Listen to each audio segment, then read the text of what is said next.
सरफरोशी की तमन्ना अब हमारे दिल में है, देखना है जोर कितना बाजुए कातिल में है।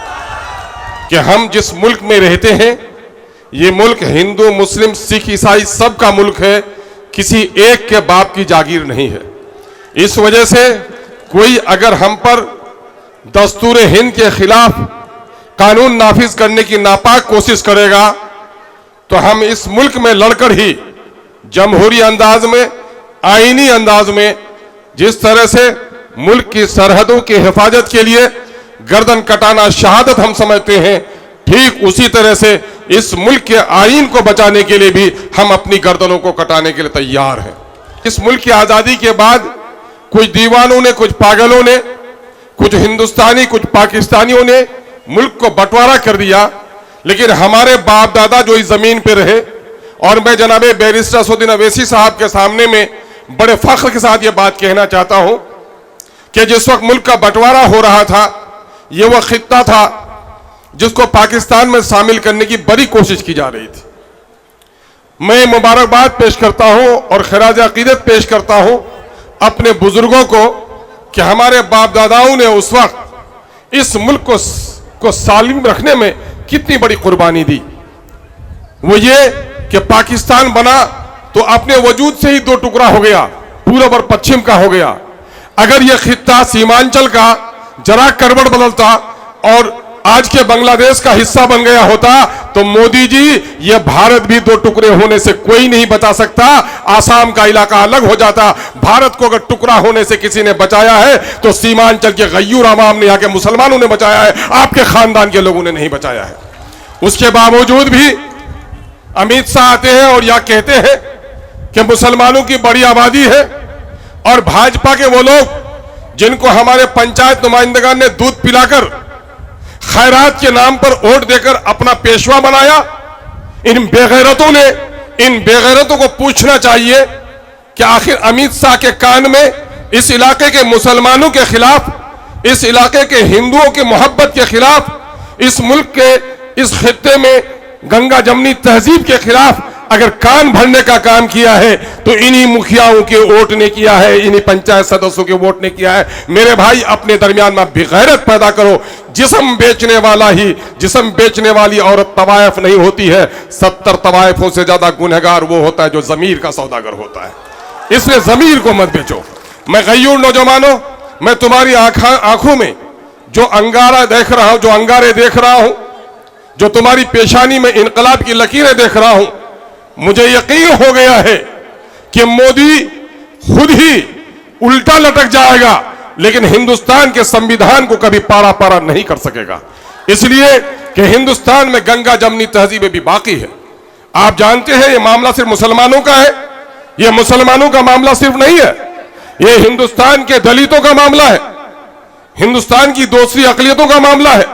जब कोई चोर और डाकू कहीं आता है तो सबसे पहले उस घर के सबसे जमा मर्द मजबूत आदमी पर डंडे चलाता है ताकि यह खौफजदा हो जाए तो बाकी लोग सर झुकाने पर मजबूर हो जाएंगे। हिंदुस्तान की अकलियत के लोगों, माइनॉरिटी के लोगों, दलित और पसमानदों, कान खोलकर सुन लो। अगर हिंदुस्तान की सबसे बड़ी अकलियत मुसलमानों के इस जंग में अगर तुमने साथ देकर इस काले कानून का खात्मा नहीं किया तो आज हमारी बारी है, कल तुम्हारी बारी आने वाली है। इसलिए होश में आना पड़ेगा और इस वक्त हमें बहुत मुत्तहिद होकर, गैरतमंद होकर लड़ाई लड़ने की जरूरत है।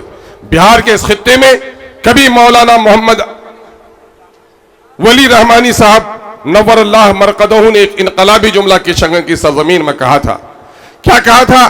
क्या गय्यूर मुसलमानों, ऐ सीमांचल के दलितों, तुम्हारी आबादी इस कदर यहां पर है और तुम इतने बदहाल हो, तुम्हारी बदहाली का कसूरवार जितना पटना और दिल्ली है उससे ज्यादा कसूरवार तुम हो। इसलिए हो कि तुम जुल्म के खिलाफ आवाज नहीं उठाते। होना तो यह चाहिए था कि मुल्क में दलितों और अकलियतों के खिलाफ अगर कोई जुल्म हो तो यहां से ज्वार भाटा की लहरें उठनी थी और पूरे मुल्क में फैलनी थी। लेकिन अफसोस कि जो लहरें दूर से चलकर आती हैं वो भी सीमांचल में थम जाती हैं। मैं मौलाना के रूह को इत्मीनान पहुंचाता हूं कि मौलाना, आपने जुमला आज से 20 साल पहले कहा था, मैं राजद का एमएलए था, लेकिन अल्लाह का शुक्र है कि वक्त के इस काले कानून के खिलाफ, अकलियतों पर हो रहे जुल्म के खिलाफ बिहार की नाकारा और नापाक हुकूमत के खिलाफ अब सीमांचल के लोग खामोश नहीं है, बल्कि सीमांचल जो लहरें उठती हैं वो पूरे हिंदुस्तान में फैल रही हैं। यहां पर एमआईएम की जीत इस बात की इनकलाबी दलील है। मैं आप लोगों से कहना चाहता हूं, रात अंधेरी है और लंबी भी है। हम अपनी मिल्ली तंजीमों के सरबराहों से कहना चाहते हैं और ये हिंदुस्तान भर के मिल्ली तंजीमों से पैगाम पहुंचाना चाहते हैं। मैंने अपने सदर बावकार से इस वक्त चाय पर गुफ्तगू करते हुए एक वाकया सुनाया कि 2017 में जब सैलाब आया था तो यही हल्दीखोरा के टुपामारी के बीच में एक नौजवान हमारा बह गया, साइकिल उसकी बह गई, उसने मुश्किल से अपनी जान बचाई। एक डुम्मर के गाज में जो आज भी खड़ा है, जहां कर उसने सहारा लिया और कहा जाता है 24 या 36 घंटे तक उसने उस दरख्त पे पनाह ली।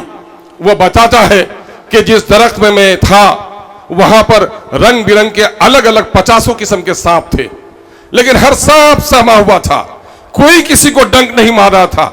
हत्ता कि उन सांपों के दरमियान मैं घिरा हुआ था, लेकिन मुझे भी उस सांप ने कोई नुकसान नहीं पहुंचाया। मेरे मिल्लत के गाजियों, अगर मुसीबत के मैदान में अगर आफत आती है तो जंगल का दरिंदा अगर मुत्तहिद और शरीफ हो सकता है, अगर इस काले कानून के खिलाफ मिल्लत के गयूर तंजीम के जिम्मेदारों आपने इत्तिहाद का सबूत नहीं दिया तो मैं समझता हूं कि वो दरिंदगी भी हम पर शर्माने लगेगी। जरूरत इस बात की है कि मुल्क गिर सतह पर हमारी मिल्ली तंजीमें, हमारी सेकुलर सियासी पार्टियां, चूंकि मुझे यकीन है कि इस वक्त पार्लियामेंट में भले ही हमारे 24 मुस्लिम मेंबरान हैं, हम हिंदू और मुसलमानों के दरमियान में पार्लियामेंट को तकसीम नहीं कर सकते। हिंदुओं के लिए मंदिर हो सकता है, किसी के लिए गुरुद्वारा और किसी के लिए गिरजाघर हो सकता है, मुसलमानों के लिए मस्जिद हो सकती है, ये उनके इबादत खाने हैं, लेकिन इस मुल्क के कानून के लिए लड़ना सबकी जिम्मेदारी है। वक्फ का ये जो काला कानून आया है, नौजवानों, मैं इख्तिसार से कहता हूं 6 दिसंबर को तुम्हारी शादी की तारीख रही होगी, 6 दिसंबर को तुम्हारी पैदाइश की तारीख रही होगी, 6 दिसंबर को खुशियों के और तो तारीखें रही होंगी, लेकिन जब 6 दिसंबर का काला दिन आता है तो मेरी खुशियां मुझे खुशी नजर नहीं आती। अगर ईद भी आ जाए तो मेरी आंखों में गम होता है, इसलिए कि 6 दिसंबर का वह काला दिन हमारे बाबरी मस्जिद को टूटने का दिन है। यकीन जानो, मेरे ससुर नवीसी साहब ने कहा है कि बाबरी मस्जिद की कहानी हम आज ही नहीं कहते हैं, ये मस्जिद थी, मस्जिद है और ताक़यामत मस्जिद रहेगी। और हम अपने आने वाली नस्लों को भी बता के जाएंगे कि यहाँ के कुछ जालिमों ने हमारी मस्जिदों को तोड़ा है और हमने शराफत का मुजाहरा किया है कि जो कुछ हमारी अदालत ने फैसला कर दिया हमने तस्लीम कर लिया है। लेकिन हम तारीख को याद रखेंगे। तुम एक मस्जिद पर रोते हो नौजवानों, अगर ये काला कानून नाफिजुल अमल तो 8 तारीख से कर दिया गया है, लेकिन अमली जामा अगर इसको पहनाने की कोशिश की जाएगी तो न जाने तुम्हारी कितनी मस्जिदों में ताले लग जाएंगे, तुम्हारे कितने दीनी मदारिस बंद हो जाएंगे, तुम्हारे कितने कब्रिस्तानों में तुम्हें उलझा कर रख दिया जाएगा। और 2 मामले थे। एनआरसी का मसला था, उन्होंने कहा था कि मुसलमानों को निशाना बना रहे, लेकिन आसाम में जब मामला आया तो मुसलमानों से गैर मुसलमान फंस गए, 13 लाख गैर मुसलमान फंस गए, खेल उनका खराब हुआ।